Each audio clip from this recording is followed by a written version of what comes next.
Hit that like button and hit that subscribe button. And welcome back to another episode of Walking and Talking and Ride and Slide with your boy, Courtney P. You do not have to kill yourself. Start out walking 5 to 10 minutes in your neighborhood and work your way up. So YouTube, so Birmingham, I don't know if a lot of people are aware of this, but the IRS has been very slow in processing mail tax returns. So obviously, if you're the type of person where normally you get refunds from the IRS, this may not be applicable to you. But if you usually have to end up paying back taxes, you know, this may be a video you definitely want to listen to. You know, I know some people that have mailed their tax returns, they receive, you know, late fees as well as penalties. And they mailed their tax returns off, but the IRS was like, you know, 6 months, you know, a year, sometimes, you know, cases recently, I've heard of like 16 months where the IRS held mail tax returns and they never processed people's, you know, taxes. And for that reason, you know, the IRS did come out, you know, a couple months back and said that they would consider waiving at least, you know, one penalty and late fee for a year.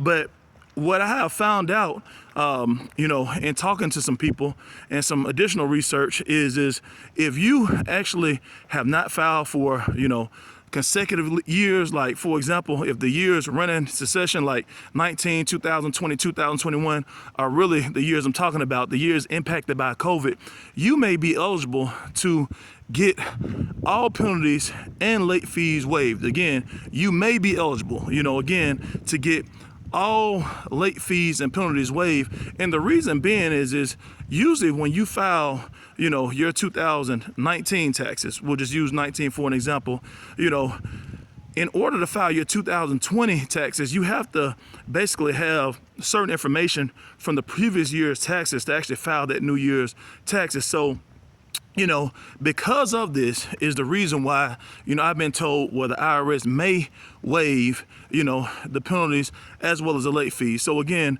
I can't confirm that all the way true. I do know of one person where they did waive, you know, 2 years. But again, if you're one of these people that have mailed taxes off or kind of stalled off on taxes, you know, for whatever reason in filing, you know, I would go ahead and try to file for one. And then, you know, after you file, if you do receive, you know, a penalty or something like that, you know, I would ask for the waiver as well, because chances are, had you mailed your tax returns, if you're a late filer, you know, your taxes were probably sitting on someone's desk as well. So like I say all the time, I don't know if this is 100% true. I do know where some people have gotten, you know, waivers for 2 or 3 consecutive years.